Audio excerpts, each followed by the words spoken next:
There are some stories that don't shout, they don't rush, they sit with you like a lamp in a quiet room. This story is one of them. It begins with a boy named Nachiketa, who is not a warrior, not a prince on a battlefield. He's just a child with a clear mind and an unusually steady heart. Nachiketa lived with his father, Vajrashava, a man known for performing religious rituals and grand offerings. One day, his father decided to perform a major sacrifice, one of those ceremonies where you donate your wealth to earn spiritual merit. Cows were being given away, gifts were being distributed. People were praising the father's generosity. But Nachiketa noticed something that made him uncomfortable. The cows his father was donating were old, they were weak, some could barely stand. Their milk had dried up, their strength had faded. And Nachiketa, though young, felt something sharp in his chest. Because sometimes the world applauds what looks holy, even when it is not honest. He walked up to his father and asked softly, "Father, to whom will you give me away?" His father didn't answer. He was busy. Maybe he thought it was a childish question. Nachiketa asked again, still polite, "Father, to whom will you give me?" And a third time. Now the father's patience snapped. Maybe he felt embarrassed, maybe irritated, maybe angry that a child was questioning him in front of others. And in a moment of frustration, he said words he didn't mean. "I give you to Yama. Yama, the Lord of Death." The room went quiet. And here is where most people expect the boy to cry, to beg, to panic. But Nachiketa didn't. He simply looked at his father, and in a calm voice, he said something that feels like a bell ringing in your mind. "If you have spoken the truth, then I must go." Because Nachiketa believed that words, especially spoken in a sacred space, they carry weight. And if the father's sacrifice was real, it could not be built on a lie. So the boy prepared to leave. His mother was heartbroken. His father, once the anger faded, felt regret like a stone in his stomach. But Nachiketa walked on, not with drama, not with rebellion, just with clarity. And after a long journey, Nachiketa reached the home of Yama. It was silent, still, almost too still. But Yama was not there, and Nachiketa, the small child, sat down at the door and waited. One night passed, then a second, then a third. No food, no water, no complaint, just waiting. Because in this story, the first lesson arrives before Yama even appears. Some people can't sit with silence for 3 minutes. Nachiketa sat with it for 3 nights. Finally, Yama returned, and when he saw the boy sitting at his doorstep, he was disturbed. In the old tradition, a guest is sacred. A guest who comes to your home must be honored, and to ignore a guest, especially a child, was considered a serious wrong. Yama's face changed. He stepped forward and said, almost respectfully, "Oh, Nachiketa, you have waited here as my guest for 3 nights without being welcomed. To make up for this, I will grant you 3 boons, one for each night." Now imagine this moment. A child sitting in front of death, and death is offering him 3 wishes. Most of us would ask for wealth, safety, power, long life. Nachiketa doesn't. For his first boon, he says, "Let my father be calm again."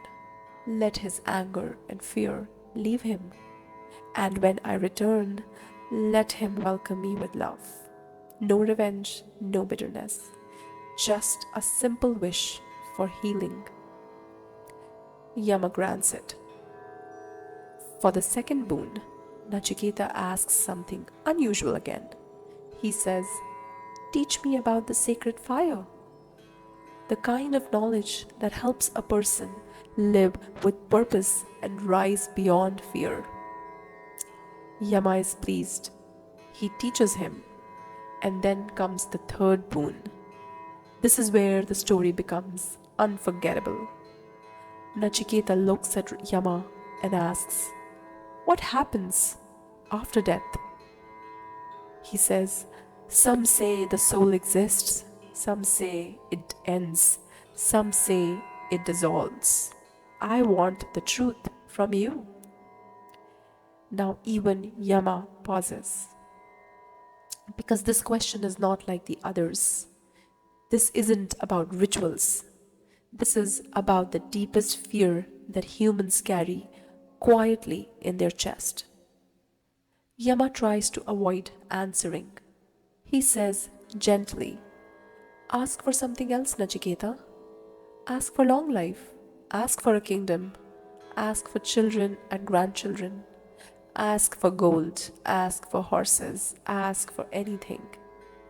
And then Yama offers something very tempting. He basically says, "I can give you pleasures that are difficult even for kings to get: music, comfort, beauty, a life filled with enjoyment. Take that and leave this question." Nachiketa listens, and then he answers in a way that feels like a calm storm. He says, "All these pleasures fade with time. A long life also ends. Even the strongest senses grow weak. So, what will I do with pleasures when death is still waiting at the end?" And then he says something even sharper, still respectfully, but firmly: "Keep your riches, keep your comforts, keep your temptations. I came for the truth." In that moment, Yama realizes this is no ordinary child. So death stops bargaining and starts teaching. Yama explains that there are two paths in life. One path is pleasant, easy, sweet, comfortable, quick. It feels good immediately. The other path is the good, steady, meaningful, sometimes difficult, but it leads a person towards inner freedom. Most people choose the pleasant and call it living. Nachiketa chose the good and called it truth. Then Yama speaks about the soul, not as a theory, but as a direct pointing. He tells Nachiketa, what you truly are is not your body, not your moods, not your fears, not even your thoughts. Inside you is something steady, unchanging, a witness, a light, and the one who recognizes that inner self does not get shaken by life the way others do. Because when you know what doesn't die, death no longer controls you. Nachiketa listens quietly, and when the teaching is complete, Yama fulfills the third boon, not by giving a simple answer, but by giving a way of seeing. And then the boy returns home, not as someone who beat death, but as someone who understood life. And when he reaches his father, the first boon comes alive. His father embraces him with tears, with relief, with love. And the sacrifice that began with empty generosity ends with something real: humility, truth, awareness. So, if you want the lesson of the story in one calm line, it is this: you don't become fearless by avoiding death, you become fearless by understanding what you are. If this story made you pause, even for a moment, then light a small diya in your mind tonight and ask yourself one quiet question.